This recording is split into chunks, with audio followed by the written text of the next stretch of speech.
da palavra de Deus, que se encontra no livro de 2 Reis, capítulo 5.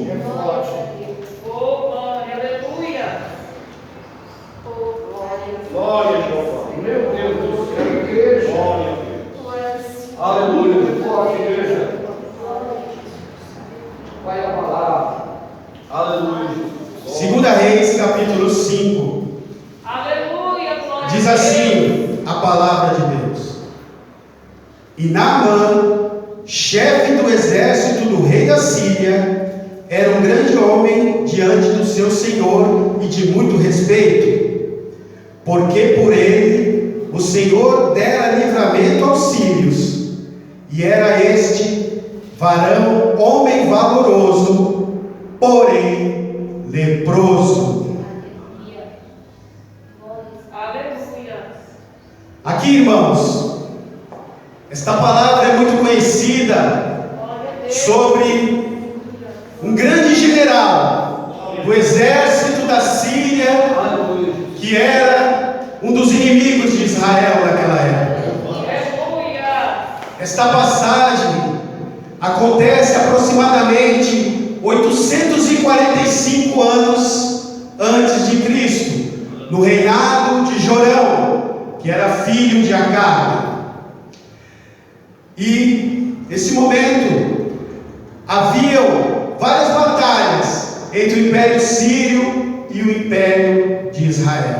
Glória a Deus. Aleluia. E este general, ele era valoroso, um soldado brilhante e grande estrategista, que dera várias vitórias aos sírios contra os israelitas. Por isto, ele era muito venerado, ele era muito festejado pelo rei da Síria. E uma dessas expulsões contra o povo de Israel, ele levou cativo uma serva israelita, a escravizou e ela ficou servindo a sua esposa. Aleluia. Certo dia, esta serva, conversando com sua ama, disse: Eu gostaria que o meu patrão fosse até Samaria, pois lá existe um profeta que com certeza ele seria curado desta doença. Aleluia. Então sua esposa o falou sobre isto, e ele, que já não sabia mais o que fazer, porque quando nós estamos numa situação muito difícil, procuramos ajuda de todos os lados e não encontramos, a nossa esperança muitas vezes ela começa a diminuir, começamos a não acreditar em nada. Mas Naamã, naquele momento, ele se apegou a esta esperança, pois ele não sabia mais o que fazer. A lepra estava tomando conta dele. Aleluia. Então ele se juntou com seu exército, com alguns de seus cavaleiros, e carregou seus carros de guerra com cerca de 350 quilos de prata, Aleluia. 70 quilos de ouro, Glória a Deus. e a Bíblia nos diz que cerca de 10 mudas de roupas finas. Ele era um homem de posses, ele era um homem muito rico, e levou uma verdadeira fortuna com ele, uma fortuna digna de pagar o resgate de um rei, para ofertar aquele que o curaria dessa doença, que naquela época a lepra não tinha cura.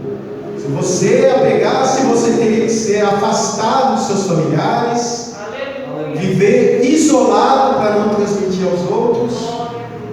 Imagina um grande general como ele era, sofrendo dessa doença. Era humilhante, era degradante. E assim ele fez, levando consigo uma carta do seu rei, para entregar ao rei Jorão em Samaria. Chegando em Samaria, ele se encontrou com Jorão e entregou a carta do rei que dizia: este é meu oficial Naamã. Eu quero que você o cure. Aleluia. Imagina, senhores, o espanto de Jorão ao receber essa carta, pois a Síria era o inimigo de Israel e, de certa forma, dominava o povo. Aleluia. Dominava as fronteiras, era um exército poderosíssimo naquela época. E ele ficou apavorado, ele ficou assustado, ele teve tanto temor que rasgou as suas vestes naquele momento e disse: quem ele pensa que eu sou? Por acaso ele pensa que eu sou Deus? Por acaso ele pensa que eu posso dar a vida ou tirá-la? Como vou curar este homem? Naquele momento passou até pela cabeça dele, a Bíblia dá um leve relato, que provavelmente o rei da Síria queria outra guerra, ao pedir isso para ele, pois era impossível para ele fazer isso. Mas, como tudo tem um propósito, como tudo Deus guia, o profeta Eliseu ficou sabendo do ocorrido e mandou uma mensagem para Jorão: por que estás aflito?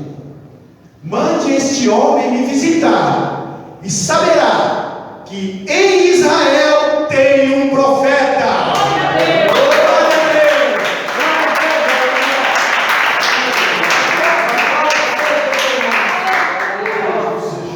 E assim o fez. Aleluia.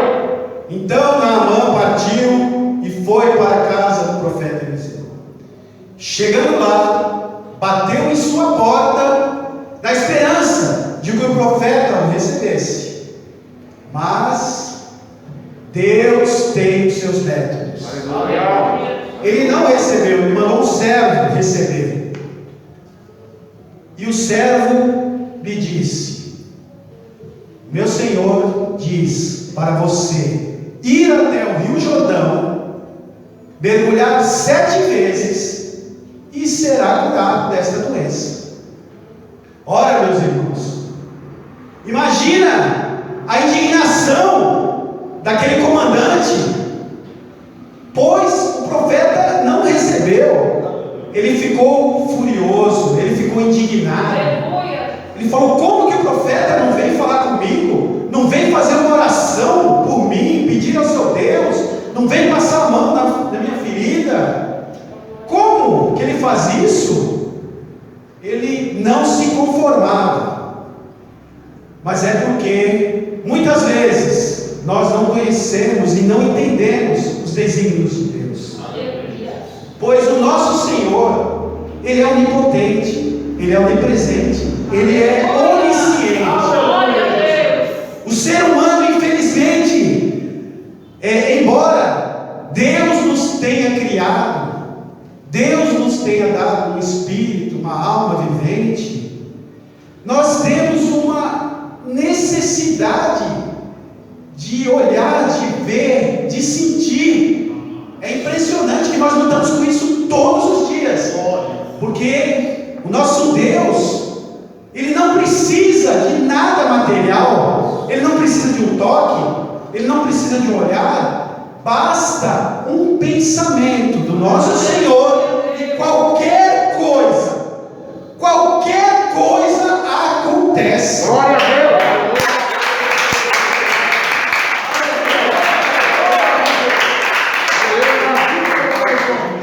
Glória a Deus.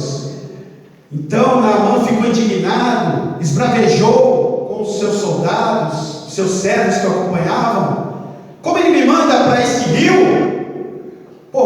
Será que em Damasco, que nós temos o rio Farpar e o rio Abana, não são melhores que todos os rios de Israel? Aleluia. Não são melhores que esses rios? Mas ele saiu daquele lugar e, obstinado a voltar para si. Glória a Jesus.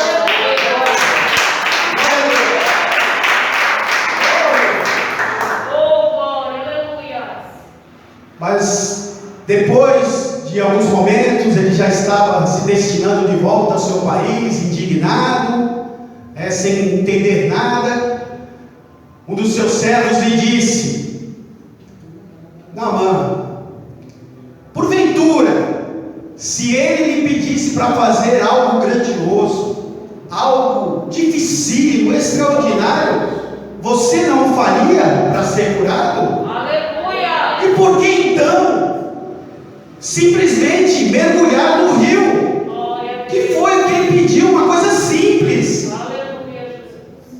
Naamã, nesse momento, refletiu, pensou bem e resolveu acatar o conselho dos servos.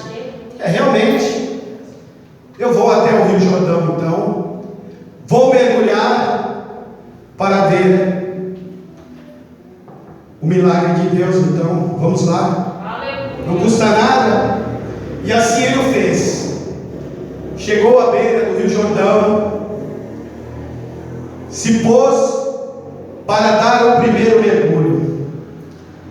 E o primeiro mergulho é o mais difícil. Aleluia, Jesus. O ser humano, ele tem muitas vezes um orgulho difícil de quebrar. Um orgulho que ele precisa ser quebrado.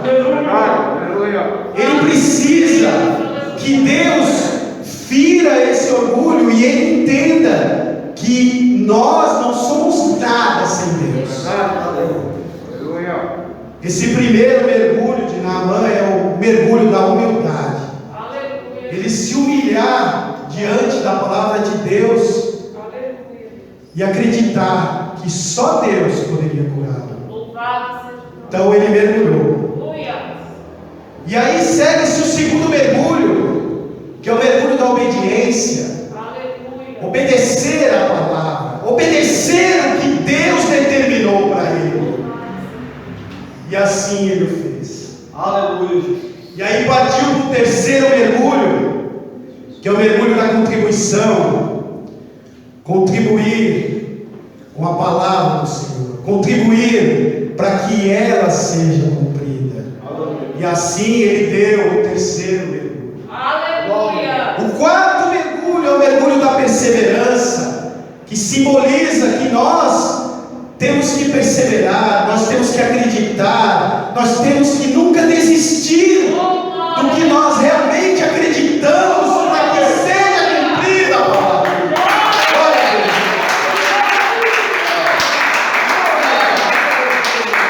Aleluia. E aí ele vai para o quinto mergulho, que é o mergulho da fé. Ter fé, acreditar no invisível, acreditar no que nós não podemos ver. Isso é que agrada ao nosso Deus, o nosso Senhor. E assim ele deu o quinto. E aí, já no sexto mergulho, já começa a ter uma certa euforia, que é o mergulho do entusiasmo. Você já deu 5 mergulhos para Deus. Dá o sexto, a sua alma já está mais leve, você já está começando a acreditar, você está já tendo aquela convicção que tudo é possível.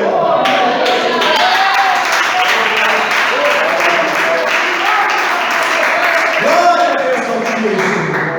E aí então segue-se o último mergulho, o sétimo, que é o mergulho que representa a vitória. Aleluia. A vitória porque ele cumpriu os 7 mergulhos conforme a orientação do nosso Senhor. Louvado seja Deus. Pois 7 é o número espiritual de grande poder e grande representatividade do nosso Senhor, pois ele criou o mundo em 7 dias. 6 dias e no 7º descansou. 7 dias. Orientou Josué a dar 7 voltas em Jericó para derrubar as muralhas.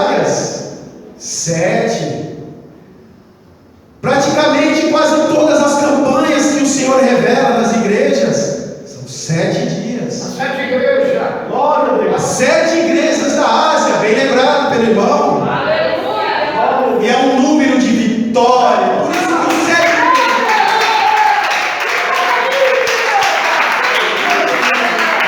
o sétimo é o número da vitória. E após o sétimo mergulho, Naamã emerge do Rio Jordão.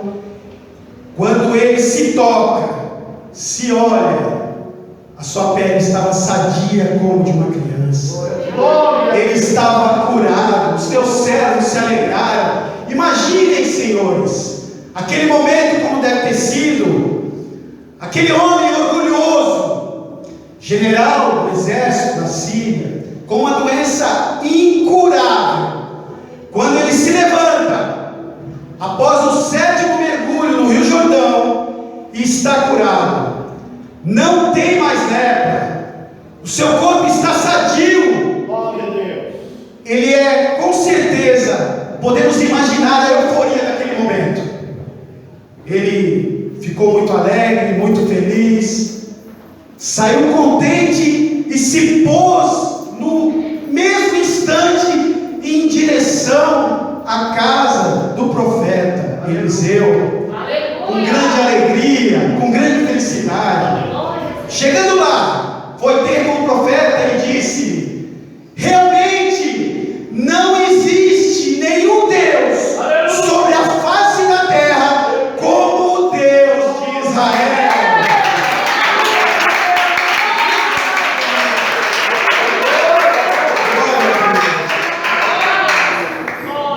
E ele pediu para Eliseu: por favor, aceite o presente. Trouxe tudo isso para ofertar a você, pois o seu Deus me curou. Por favor, pegue o que quiser, é tudo seu. Mas o homem que está cheio do Espírito Santo de Deus, ele sabe que tudo aquilo não foi ele que fez. Tudo aquilo, todo o milagre é Deus quem faz. Ele simplesmente nos usa como instrumento da tua palavra, como um instrumento para que as coisas se aconteçam. E ele assim respondeu a Naamã: eu que sirvo o Deus Altíssimo, cuja face dele estou, glória a Deus, não aceitarei nenhum presente seu. Naamã insistiu, mas ele disse: não aceitarei nada. Vá em paz. Glória a Deus. E assim, Naamã, cheio de felicidade, de alegria, que tinha levado um tesouro digno de resgatar um rei, se pôs com seus carros, com os 350 quilos de prata, 70 quilos de ouro e as 10 mudas de roupas finas, de volta para Damasco. Mas como tudo não é tão simples na nossa vida, e mesmo para os servos de Deus, Geazi, que era o aprendiz de Eliseu, pensou: como meu mestre não aceitou nenhum presente? Como ele o curou de uma doença incurável? Olha o pensamento humano aí. Geazi ainda não estava cheio do Espírito Santo. Geazi ainda tinha muito que aprender, pois não é dele quem cura, não foi Eliseu. Eliseu é o instrumento, quem cura é Deus.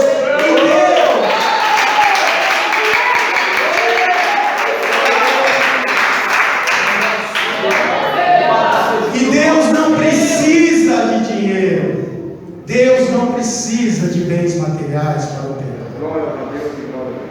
Mas ele então se pôs atrás de Naamã com o pensamento de pedir algo, porque ele estava inconformado.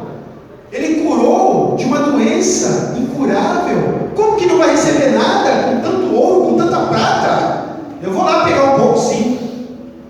foi, correndo atrás da comitiva de Naamã. Este percebeu que havia um homem a galope no seu encalço, parou, desceu da sua carruagem e disse: o que houve? Algum problema? Ficou assustado, claro, deve ter acontecido alguma coisa. Mas Geazi diz: não aconteceu nada, simplesmente meu mestre me mandou aqui, porque ele acabou de receber uma comitiva de alguns profetas de Efraim, que desceram da região montanhosa de Efraim, e ele pede que você me dê para levar a eles 30 quilos de prata e 2 peças de roupa fina. Naamã então disse: não, leve 60 quilos. Mandou seus servos pegarem e colocarem em 2 sacos. Pegou as 2 mudas de roupas finas e mandou levar junto com Geazi de volta. E assim Geazi fez. Chegando na casa de Eliseu, Geazi entrou com aqueles 2 sacos no canto da casa e foi ter com o profeta. Assim que Eliseu ouviu, Eliseu olhou para ele e disse: Geazi, onde você esteve? Meu Deus. A resposta de Geazi: não tive lugar nenhum. Ó Geazi, imagina o profeta nesta hora: o meu espírito estava contigo. O meu espírito estava contigo, Geazi. Eu o vi quando Naamã desceu da carruagem e foi falar com você. Por que fizeste isto, Geazi? Pois você não sabe que neste momento não convinha receber nada, nem dinheiro, nem servos, nem gado, nem peças de roupa, nem presente algum. Ó Geazi, por causa da sua desobediência, você pegará a lepra de Naamã, e todos os seus descendentes a terão também. Oh meu Deus, imagina o arrependimento, a angústia que tomou conta de Geazi naquele momento, quando ele olhou para suas mãos e elas já estavam brancas como a neve. Ele saiu desesperado da frente do homem de Deus. Irmãos, é assim que a palavra nos ensina, é assim que a palavra nos fala, pois o dom de Deus, ele é de graça.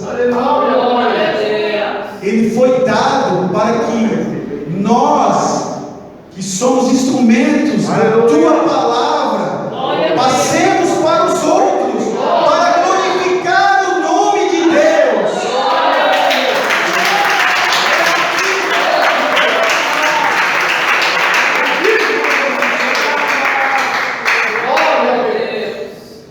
Essa passagem muito conhecida nos ensina muitas coisas.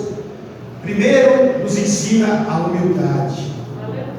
Nos ensina que temos que ser humildes, que temos que ter fé, que temos que acreditar nas coisas que o nosso Deus determina e faz, pois Ele muitas vezes age através de coisas simples.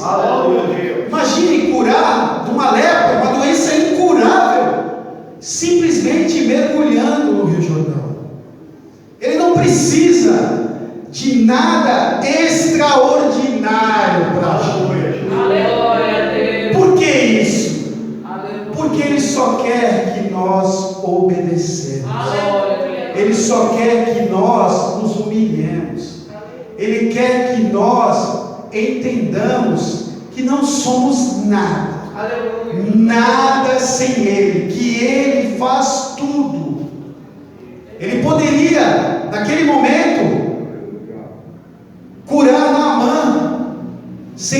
fazer nada. Poderia, o nosso Deus é capaz e poderoso fazer isso. Eliseu poderia simplesmente dizer: diga a Naamã que ele está curado a partir de agora. Poderia, mas não. O nosso Senhor requer algo de nós também. Ele quer que nós entendamos que somente Ele tem todo o poder e glória. Glória a Deus.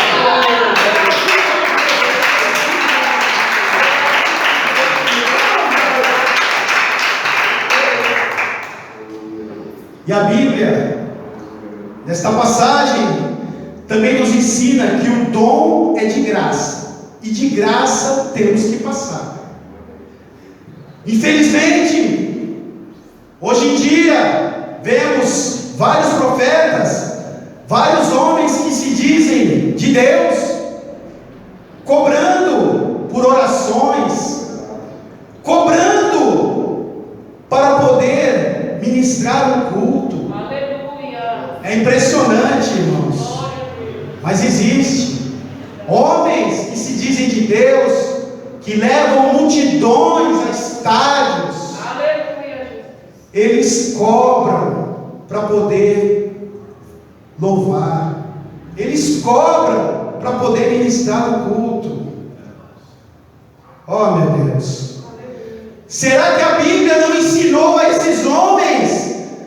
Será que eles não conhecem a passagem de Naamã?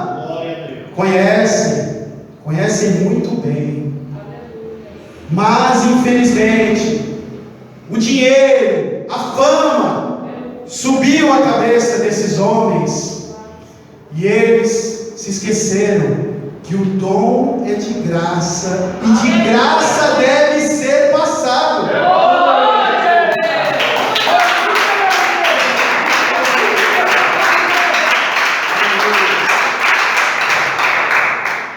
Eles se acham, muitas vezes, onipotentes. Eles se acham que tudo é Ele que faz. Não repreendem as pessoas quando falam: oh pastor, o Senhor me curou, o Senhor fez isso, o Senhor fez aquilo, nossa, o Senhor é homem de Deus.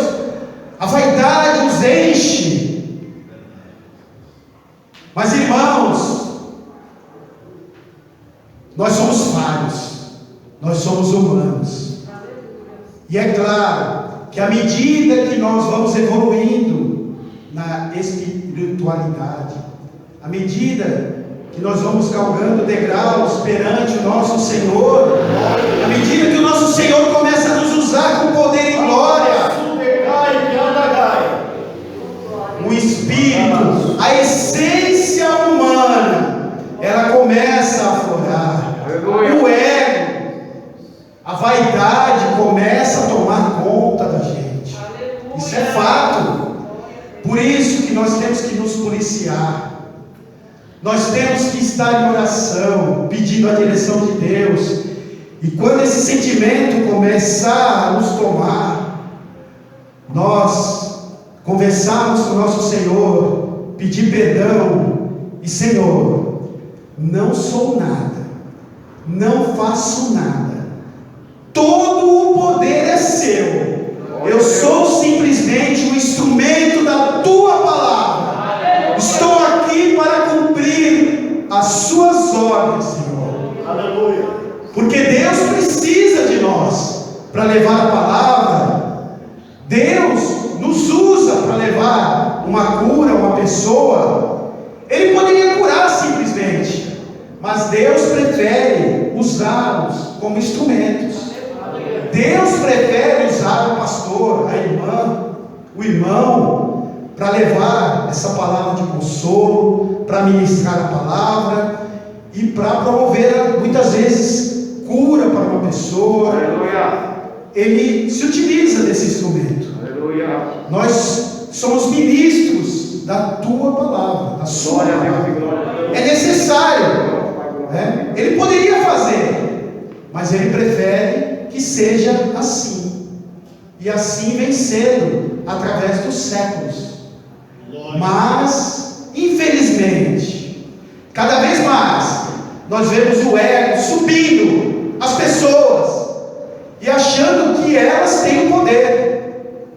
Será que pessoas que outrora ministravam a palavra de uma forma diferente, depois de pegar fama, ser conhecido, acreditam mesmo que são elas que fazem o milagre? Será?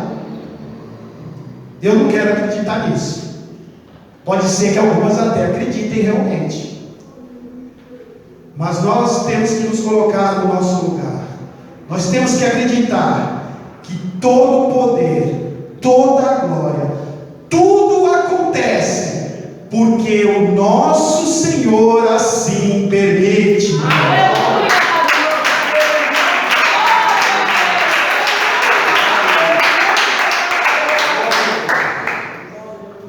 Nosso Deus é poderoso, misericordioso. Mas muitos desses homens preferem não dizer a verdade. Muitas almas, infelizmente, estão iludidas com essas palavras. Muitas almas chegam realmente, é impressionante, a venerar certos homens, achar que a roupa dele cura, acreditar em amuletos. Oh meu Deus, como pode? Só o poder de Deus cura. E o poder de Deus, ele é invisível. Ele não precisa de um amuleto, ele não precisa de uma camisa, de uma muda de roupa, ele não precisa de uma flor, ele não precisa de nenhum artefato. Infelizmente, muitas e muitas igrejas estão voltando ao tempo da Idade Média. É duro dizer isso. Quando a Igreja Católica vendia indulgências, chegava ao cúmulo as pessoas comprarem a passagem de parentes mortos para o céu. Meu Deus, nós sabemos que após a morte segue o juízo. Após a morte já está consumada a sentença daquela alma. Se ela em vida não aceitou o nosso Senhor Jesus como seu Salvador, se ela não obedeceu a sua palavra, não adianta depois da morte um parente orar, pagar para que ela vá ao céu. Aleluia. Que é o que fazem hoje, o que faziam na Idade Média. Meu Deus, como o mundo é iludido. Eu fico pensando aquelas pessoas naquela época, na idade das trevas da igreja, que a Igreja Católica dominou a Europa, dominou praticamente o mundo conhecido, os papas se enriquecendo, formando exércitos às custas do povo enganado. O povo que naquela época não podia nem ler a Bíblia, pois a Bíblia não era traduzida para todas as línguas como é hoje.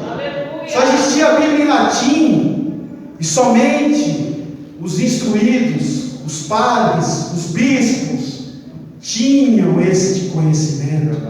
Então tudo que ele era dito às pessoas, elas acreditavam e não tinham como examinar. Pois imagina, os países da Europa, Alemanha, Inglaterra, França, não tinha uma Bíblia em francês, ninguém sabia ler latim, poucos sabiam, e eram enganados, e pagavam para que o seu ente querido que morreu fosse salvo. Olha que absurdo, o que a igreja fazia com as pessoas.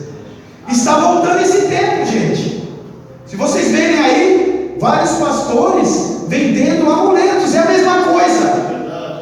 É a mesma coisa, infelizmente. Será que eles não é possível, eles conhecem a palavra, eles conhecem este livro muito bem, eles sabem que irão prestar contas a nosso Senhor pessoas iludidas irão com ele, infelizmente. Mas, para a honra e glória do nosso Senhor, Aleluia. por volta de 1500, ele levantou um padre alemão, por nome de Martinho Lutero, que, lendo as Escrituras, Deus lhe deu a plena clareza do que estava escrito, e ele se revoltou contra o sistema. Não, isso aqui está errado, não é assim. Não, depois que morreu, pagar indulgência, isso é heresia, ninguém vai para o céu depois, não. Temos que seguir essa palavra. E Deus o usou. Mas, como foi dito no início da pregação, não foi fácil. Pois Deus nos prometeu a vida eterna, nos prometeu que tudo é possível, mas que não é fácil. Ele jamais disse que seria. E ele foi claro, quando ele começou a colocar as suas teses na Alemanha. Isso chegou aos ouvidos do Papa, e é claro, a igreja jamais queria perder o poder sobre aquelas almas, que era uma fonte de renda inesgotável. Almas enganadas, aleluia, pagando para a igreja tudo que tinham, pensando que estavam alcançando a salvação. Ele foi perseguido, mas, como Deus cumpriu o que disse a ele, os príncipes alemães estiveram com ele e acreditaram nessa palavra. Os príncipes alemães, pois a Alemanha naquela época, como praticamente toda a Europa, era governada por feudos. Existia um rei que dominava tudo, mas as terras eram divididas como províncias que eram governadas por príncipes de famílias nobres, que tinham exércitos particulares, que tinham muita influência e muito dinheiro. E esses príncipes alemães se reuniram e acreditaram na palavra de Martinho Lutero e o protegeram contra o próprio rei da Alemanha, que estava influenciado pelo Vaticano, influenciado pelo Papa, a matar Martinho Lutero. O rei, obedecendo às ordens do Papa, o queria matar, mas os príncipes, usados por Deus, protegeram Martinho Lutero e permitiram que ele levasse essa palavra adiante, permitiram que ele traduzisse a Bíblia para o alemão. Aleluia. E após ele, muitos outros o seguiram e traduziram em várias línguas da Europa. Aleluia. E graças a este homem usado por Deus, é que hoje nós temos esta palavra maravilhosa.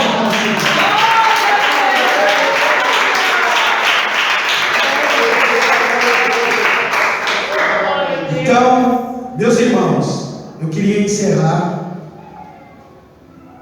frisando mais uma vez: sejamos humildes, sejamos obedientes, aleluia, sejamos sinceros com Deus, glória a Deus, pois não somos nada sem Ele. Todo o poder e glória é dele. Ele apenas nos empresta por algum